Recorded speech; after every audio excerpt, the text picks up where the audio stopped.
పెళ్లికి ఆలస్యం అవుతుందా? మీ వైవాహిక జీవితంలో సమస్యలు వస్తున్నాయా? ఆర్థిక, వ్యాపార, కుటుంబ, వాస్తు సమస్యల పరిష్కారానికై వెంటనే సంప్రదించండి శ్రీ శివశక్తి జ్యోతిష్యాలయం, అల్కాపురి టౌన్షిప్, మణికొండ, హైదరాబాద్.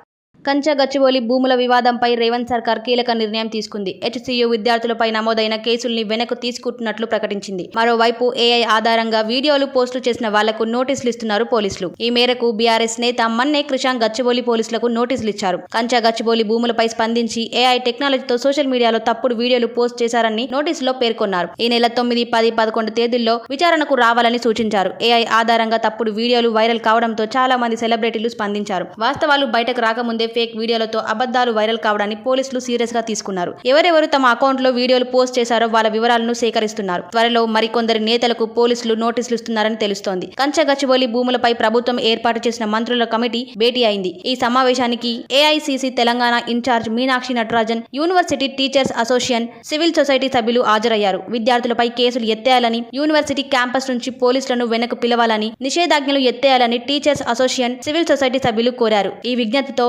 విద్యార్థులపై పెట్టిన కేసులను ప్రభుత్వం ఉపసంహరించుకుంటున్నట్లు ప్రకటించింది. జ్యుడిషియల్ రిమాండ్ లో ఉన్న 2 విద్యార్థుల కేసులు ఉపసంహరణకు కూడా చర్యలు తీసుకోవాలని డిప్యూటీ సీఎం బట్టి విక్రమార్క అధికారులకు ఆదేశాలు జారీ చేశారు. హెచ్సీయూ నుంచి పోలీస్ బలగాల ఉపసంహరణపై వీసీకి డిప్యూటీ సీఎం బట్టి విక్రమార్క లేఖ రాశారు. ప్రభాత సూర్యుడు జాతీయ తెలుగు దినపత్రిక.